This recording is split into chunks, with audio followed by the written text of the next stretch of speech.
En el día de hoy nos vamos a dedicar al ver el rol de la resonancia magnética para el monitoreo de la inmunomodulación en esclerosis múltiple. Todos ustedes recuerdan que en la década de los 80 apareció la resonancia magnética aplicada a la medicina y, de hecho, también ustedes saben que fue incluida en los criterios diagnósticos de McDonald modificados en el año 2001. Y obviamente la aparición de la resonancia magnética y la inclusión en estos criterios diagnósticos aceleró el tiempo al diagnóstico, la sensibilidad para el diagnóstico y obviamente no hubo pérdida en la especificidad en cuanto a la resonancia magnética para la inclusión en estos criterios. Verán ustedes que inclusive en la revisión de 2010 de los criterios de McDonald, la resonancia adquiere inclusive mucho más importancia y por lo tanto para su aplicabilidad en la práctica clínica diaria deben implementarse protocolos estandarizados de manera tal de permitir un diagnóstico precoz y preciso y además, lo que es muy importante, uniformidad en la interpretación que garanticen un adecuado seguimiento de los pacientes. En el día de hoy me voy a referir al uso de las técnicas convencionales de resonancia magnética y su utilidad en el pronóstico y en el seguimiento de nuestros pacientes. Como decíamos anteriormente, las técnicas convencionales de resonancia magnética son muy sensibles para detectar la presencia de lesiones, especialmente en la sustancia blanca. El uso del contraste, en este caso el gadolinio, permite identificar la actividad inflamatoria aguda o subaguda en pacientes bajo tratamiento y obviamente, por lo tanto, el uso rutinario de la resonancia magnética contribuirá a la optimización del tratamiento, especialmente para identificar precozmente la respuesta subóptima. Veremos ahora cuál es el valor pronóstico de una resonancia magnética basal de cerebro en un paciente con sospecha de enfermedades mielinizantes. Por ejemplo, en esta placa que yo les muestro, vemos una resonancia con múltiples lesiones, inclusive con múltiple actividad, y lo que veremos ahora es de qué manera ver en un negatoscopio estas alteraciones de la resonancia magnética permiten pronosticar inicialmente y precozmente cómo podrá irle a nuestro paciente en su evolución. Me voy a referir, como les dije, a las técnicas convencionales de resonancia magnética y en este caso, ahora específicamente, trataremos el problema de su importancia en el pronóstico clínico, tanto de los síndromes clínicos, en el caso de los síndromes clínicos aislados o en el caso de pacientes con esclerosis múltiple precoz. Vayamos primero a ver qué utilidad tiene la resonancia magnética en el caso de presentación de un síndrome clínico aislado. Les voy a mostrar este trabajo muy interesante del grupo de Barcelona y liderado en este caso por Martín Toré, publicado ya hace 10 años, donde se describe que una resonancia magnética basal en un paciente de inicio reciente permite predecir los futuros ataques en un caso de un síndrome clínico aislado. Como ustedes ven en el gráfico de su izquierda, la probabilidad de conversión a esclerosis múltiple clínicamente definida dependerá del número de lesiones iniciales. Y así ven ustedes en esas curvas de Kaplan-Meier que si un paciente no cumple con ningún criterio de Barkov en su primera resonancia, la posibilidad de conversión a esclerosis múltiple clínicamente definida es relativamente baja, mientras que por el contrario, si un paciente en su resonancia inicial, y repito, tratándose de un síndrome clínico aislado, reúne 3 o 4 criterios de Barkov, su probabilidad de conversión en el corto plazo a esclerosis múltiple, es decir, a tener un nuevo ataque o a tener nuevas lesiones en la resonancia magnética, es muy alto. En el gráfico de la derecha verán ustedes que también el número de lesiones o el grado de cumplimiento con más o menos criterios de Barkov permite predecir la discapacidad futura, en este caso la llegada a un EDSS de 3.0, y eso dependerá del número de lesiones iniciales. Resumiendo, el número de lesiones presentes en la resonancia magnética basal de pacientes con un síndrome clínico aislado es predictor de conversión a esclerosis múltiple y de discapacidad física a futuro. En esta diapositiva, que es un trabajo local hecho por nuestro grupo, nosotros estudiamos si la presencia de bandas oligoclonales en el líquido cefalorraquídeo de estos pacientes y el número de lesiones visibles en una resonancia magnética basal en casos de un síndrome clínico aislado era predictor o no de mayor riesgo de conversión. Y así es como ustedes ven en los cuadrados colorados de la izquierda que con una resonancia magnética inicial positiva y que cumplieran con 3 o 4 criterios de Barkov, se incrementaba el riesgo de conversión a corto plazo a esclerosis múltiple clínicamente definida. En este otro estudio que les estoy mostrando de FISNICU y ya publicado en Brain hace unos cuantos años, lo interesante es ver que el número de lesiones en una resonancia basal de un paciente que se presenta con un síndrome clínico aislado permite predecir la discapacidad en el largo plazo, y estamos hablando de 20 años. Esta figura, verán ustedes que muestra que si un paciente tiene más de 10 lesiones en la resonancia basal, tendrá un riesgo de aproximadamente el 45% de presentar un EDSS mayor a 6.0 en ese lapso. Por el contrario, pacientes con un bajo número de lesiones en la resonancia magnética, el porcentaje de pacientes será mucho menor que alcancen esa discapacidad a largo plazo.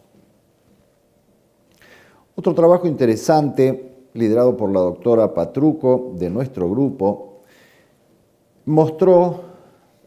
y fue publicado hace ya unos 5 años, mostró que la presencia de lesiones en la médula espinal en pacientes con síndrome desmineralizante aislado incrementa el riesgo de conversión a esclerosis múltiple, y fíjense qué interesante, independientemente de la presencia de bandas oligoclonales o del número de lesiones en la resonancia magnética de cerebro. Vean ustedes en la columna de la derecha que, por ejemplo, presentar 2 o más lesiones en la médula espinal aumenta 6 veces el riesgo de conversión a esclerosis múltiple en el corto plazo. Otra cosa importante a tener en cuenta es la topografía o localización de estas lesiones en la resonancia magnética basal en pacientes con síndrome desminimizante aislado. Miren este estudio del grupo de Barcelona, publicado hace 6 años. Vean ustedes las curvas en el gráfico superior y vean, por ejemplo, la curva en azul inferior que dice que ese paciente no tenía lesiones infratentoriales. Fíjense ustedes que el número de pacientes o el porcentaje de pacientes que alcanzó un EDSS de 3.0 es bajo en comparación con la otra punta de la escala, donde ustedes verán una línea en color negro que dice una o más lesiones de tronco y una o más lesiones cerebelosas. Fíjense ustedes que el porcentaje de pacientes que se transformó a esclerosis múltiple es mucho mayor. Resumiendo, la presencia de lesiones infratentoriales aumenta el riesgo de conversión a esclerosis múltiple y el desarrollo de discapacidad durante el seguimiento. Y, por otro lado, las lesiones, entonces, del tronco encefálico fueron un claro predictor de progresión de la discapacidad, además durante el seguimiento. Resumiendo, entonces, ¿cuál es el valor pronóstico de la resonancia magnética en el síndrome desminimizante aislado?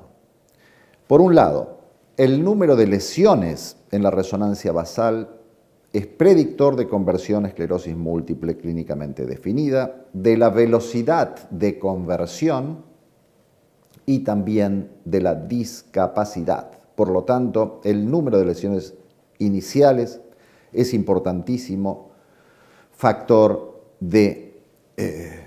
riesgo para esto.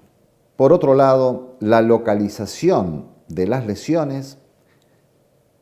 es predictor de conversión a esclerosis múltiple clínicamente definida, especialmente en el caso de las lesiones medulares y también para la discapacidad. Por lo tanto, son 2 factores que debemos tener en cuenta: número de lesiones y localización de las mismas. Veamos ahora qué pasa en pacientes con esclerosis múltiple, es decir, un paso más adelante en el tiempo de aquellos pacientes que tienen un síndrome desminimizante aislado. Veamos su utilidad entonces en el pronóstico clínico de las técnicas convencionales de resonancia magnética. Miren este trabajo publicado hace relativamente poco tiempo. Este grupo encontró que, desde el punto de vista de la resonancia, la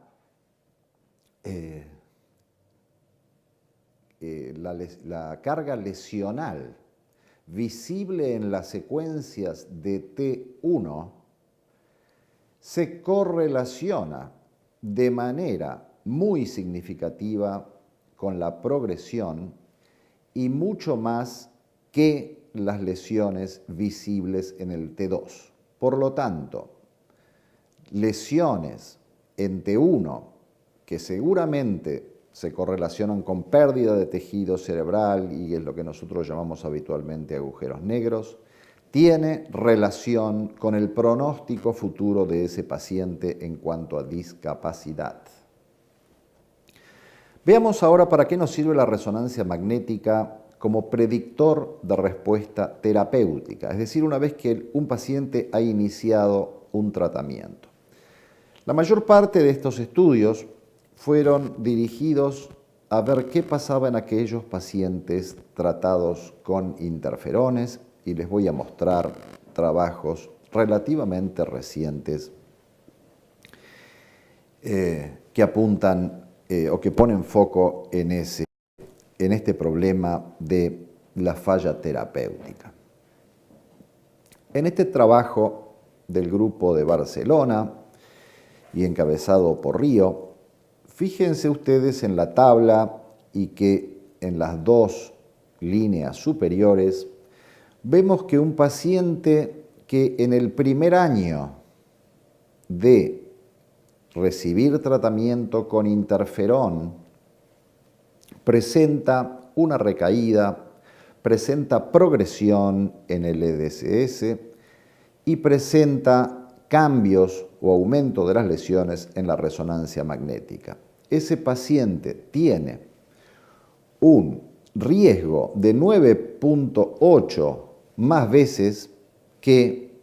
un paciente en el que estos tres parámetros son negativos. Resumiendo este trabajo, uno podría suponer que pacientes que son positivos para al menos dos de estos tres criterios, recaídas, progresión o cambios en la resonancia magnética, tienen una alta probabilidad de presentar recaídas o progresión de su discapacidad durante el futuro tratamiento. Ese trabajo de alguna manera fue simplificado en este trabajo publicado por María Pia Sormani en el año 2013, donde ella propone un score o una escala de respuesta al tratamiento, en este caso también con interferones, teniendo en cuenta solo dos variables: las lesiones nuevas en la resonancia magnética o la presencia o no de recaídas, dejando de lado la medición de la discapacidad por el EDSS, que podría ser fluctuante según los médicos examinadores. Y por medio de esta simplificación, que tiene en cuenta solo dos variables, las lesiones en la resonancia magnética y las recaídas, ella, como ven ustedes en la parte inferior del gráfico, demuestra que aquellos pacientes que tienen un score de 0 en este score de Río modificado, tienen una chance mucho menor de tener falla al tratamiento que aquellos pacientes que presentan, por ejemplo, un score de 1, donde, como ustedes ven en el gráfico en colorado, su probabilidad de progresión es mucho mayor. En esta diapositiva les voy a mostrar un trabajo publicado recientemente por Vermel, quien analizó el comportamiento de los pacientes que fueron incluidos en el estudio pivotal de interferón beta-1A intramuscular, efectuado ya hace varios años, y lo que él hizo fue seguir a estos pacientes en el tiempo. Y lo que este investigador pudo demostrar es que aquellos pacientes que durante los 2 primeros años de tratamiento con interferón beta-1A intramuscular, que presentaran 2 o más lesiones gadolinio positivas en ese periodo inicial del tratamiento, tenían un riesgo de casi 9 veces de incremento con respecto a los demás pacientes.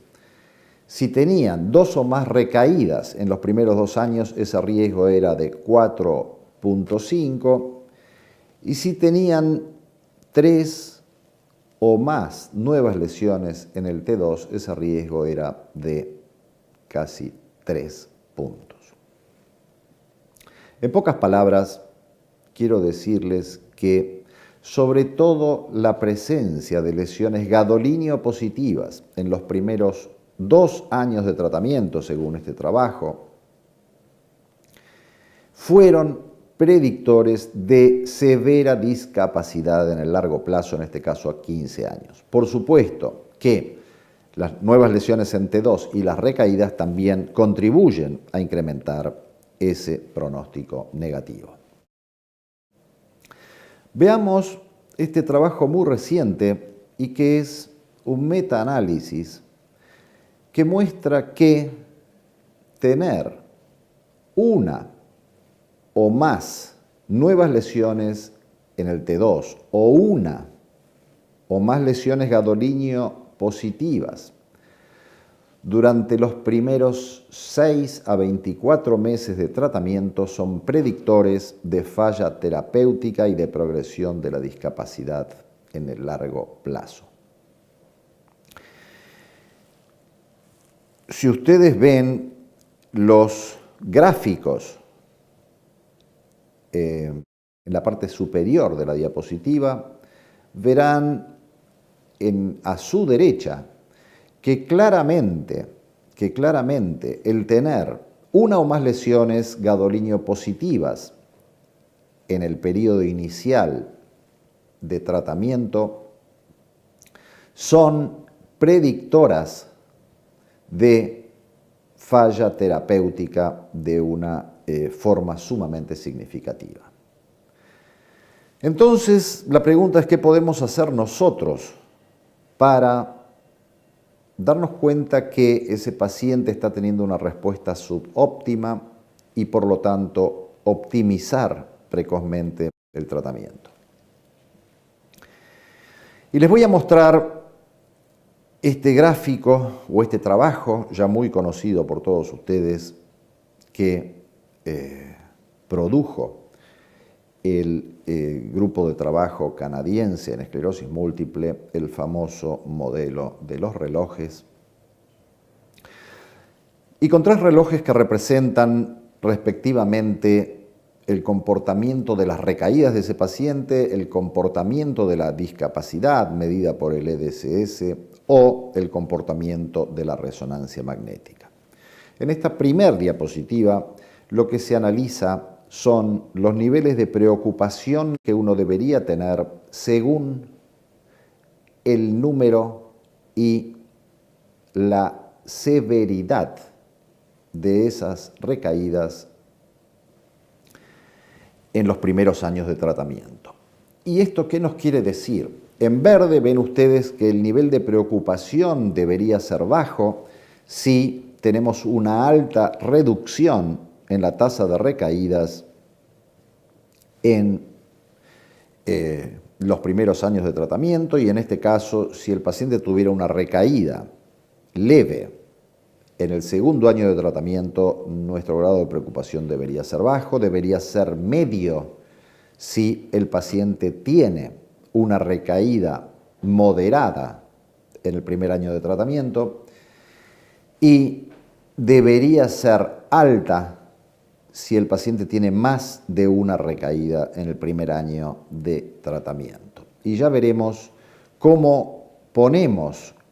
a trabajar en conjunto a estos 3 relojes teniendo en cuenta estos niveles de preocupación bajos, medios y altos. Bien, veamos qué pasa ahora, según el grupo canadiense, con los demás parámetros que tenemos en cuenta para evaluar la enfermedad. ¿Qué pasa con la progresión de la discapacidad medida por el EDSS? Como ustedes verán en la parte superior del gráfico, nuestra preocupación debería ser baja si pacientes con scores bajos de discapacidad, en este caso de menos 3.5, progresan en el primer año menos de 1 punto. Nuestro grado de preocupación debería ser medio si un paciente progresa 2 puntos en 6 meses, o debería ser alta si un paciente progresa más de 2 puntos en 6 meses o 2 puntos en 12 meses. Verán ustedes que según los grados de discapacidad iniciales, estos grados de preocupación se cambian parcialmente, y no voy a entrar en ese detalle, ustedes pueden verlo detenidamente en esta diapositiva. Y lo mismo ocurre con, si uno tiene en cuenta el tiempo de marcha de los 25 pies, como ven ustedes en la última línea de la parte superior del gráfico. Respecto a lo que pasa o de la actividad en la resonancia magnética, este consenso canadiense nos dice que nuestra preocupación debería ser baja si un paciente presenta una sola nueva lesión en el seguimiento anual. El riesgo o el nivel de preocupación debería ser medio si el paciente presenta 2 lesiones nuevas en el T2 o 2 lesiones que realzan con el gadolíneo, y uno debería tomar una decisión en cuanto a modificar el tratamiento. Por lo tanto, el nivel de preocupación debería ser alto si los pacientes presentan 3 o más lesiones en la resonancia anual de seguimiento, ya sea que estén presentes en el T2 o que esas lesiones realzaran con el gadolínio. En esta diapositiva ven ustedes qué conducta deberíamos tomar frente a los cambios que describimos en algunos de esos 3 relojes, el de las recaídas, el de la progresión en el EDSS o en el de la resonancia magnética. Si un paciente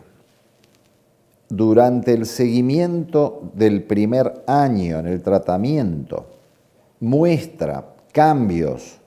de alta preocupación, es decir, con el reloj en rojo, en uno solo de estos parámetros, el paciente ese muestra una evidente falla al tratamiento y debería uno tomar una conducta. Si un paciente muestra cambios en 2 de esos relojes en el nivel medio de preocupación, uno debería tomar una conducta. Y si un paciente muestra 3 relojes de estos en amarillo con un nivel bajo de preocupación, también debería pensar en un cambio de estrategia terapéutica. Fíjense qué interesante esto que propone María Pia Sormani en un trabajo recientemente publicado, donde de alguna manera se conjugan los resultados de todas las propuestas de las que veníamos charlando. Este trabajo nos dice que si nosotros iniciamos hoy un tratamiento con interferones y el paciente al año tiene un score de 0, es decir, no tiene recaídas y no tiene nueva actividad significativa en la resonancia magnética, ese paciente debe ser considerado un paciente respondedor y debe hacerse una nueva resonancia al año siguiente. Si ese paciente tiene un score de 1 al primer año o al año de iniciado el tratamiento con interferón, si ese paciente no tiene recaídas o tiene menos de 2 lesiones nuevas en el T2, lo seguiremos considerando un respondedor parcial, pero continuaremos con el tratamiento. Mientras que si ese paciente que tiene un score de 1 en la escala de Río tiene 1 o más recaídas o 2 o más lesiones nuevas en el T2, lo consideraremos no respondedor. Finalmente, si un paciente tiene un score de 2 o 3 en la escala de Río modificada, es decir, el paciente ha tenido en el primer año de tratamiento más de una recaída o una recaída y actividad significativa en la resonancia magnética, lo consideraremos no respondedor y por lo tanto candidato a un cambio en su tratamiento. Veremos ahora muy brevemente cómo seguimos a nuestros pacientes con resonancia magnética cuando están bajo tratamiento y qué importancia le damos a este parámetro. Y voy a mostrarles nuevamente dos trabajos de consenso, uno de ellos del grupo canadiense, que trata extensamente el problema de cómo ha cambiado el rol de la resonancia magnética para optimizar el tratamiento en pacientes con esclerosis múltiple, y también qué nos dice el grupo Magnims europeo, que saben ustedes es un grupo de expertos en resonancia magnética que producen a lo largo del tiempo consensos sobre el correcto uso de la resonancia magnética en esclerosis múltiple. Y las preguntas que vamos a tratar de contestar es: ¿cuándo es recomendable hacer la primera resonancia magnética de control luego de haber iniciado un tratamiento inmunomodulador? ¿Qué mirar de las nuevas lesiones en T2 o de las lesiones gadolinium positivas? ¿Cuándo hacer los sucesivos controles de resonancia magnética y qué protocolos de resonancia usar? En función entonces del consenso o de lo que nos dice el consenso canadiense, sería recomendable realizar una primer resonancia basal a los 6 meses de haber iniciado el tratamiento. Y digo basal porque, como ustedes muy bien saben, los tratamientos instaurados demoran determinado tiempo en empezar a funcionar y, por lo tanto, las nuevas lesiones que se produjeran en los primeros 6 meses podrían ser atribuidas al no inicio de ese tratamiento nuevo que estamos usando. Por lo tanto, entonces, la verdadera resonancia basal debería considerarse aquella hecha recién al 6º mes de haber iniciado un tratamiento. Esa resonancia es la que nos va a servir como patrón de lo que ocurra en los siguientes controles radiológicos. La otra cosa que nos dice el consenso canadiense es que la presencia de lesiones gadolinium positivas en la resonancia cerebral de control es indicador de persistencia de actividad inflamatoria a pesar del tratamiento que estamos usando.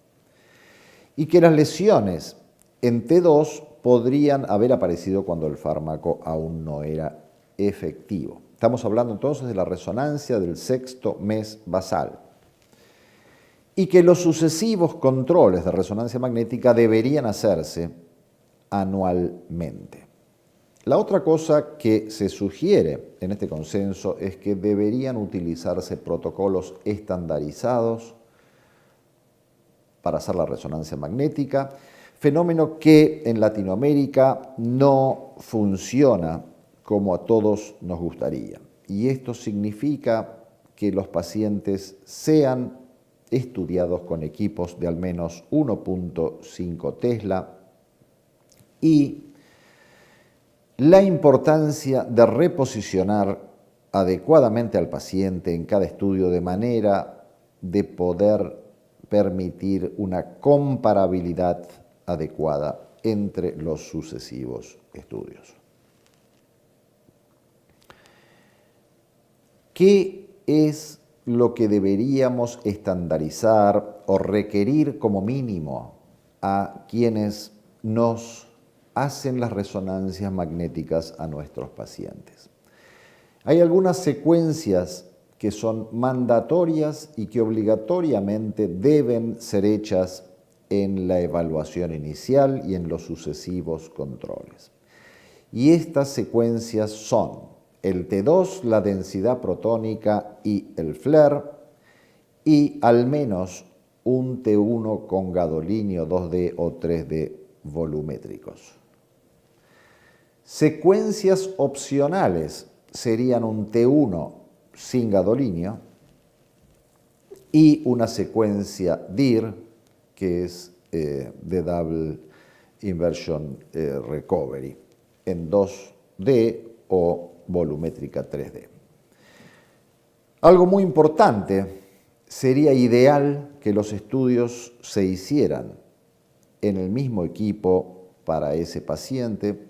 utilizando idéntico protocolo de las secuencias que les mencioné y sobre todo reposicionando adecuadamente al paciente como suele hacerse con la línea subcallosa. Concluyendo entonces en cuanto al monitoreo de la resonancia magnética en pacientes tratados, es importante tener en cuenta que la resonancia magnética es muy sensible para detectar actividad inflamatoria con pacientes con esclerosis múltiple,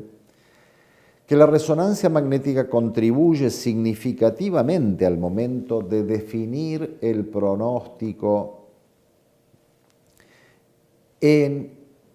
el paciente que nosotros vemos precozmente o de inicio, y ese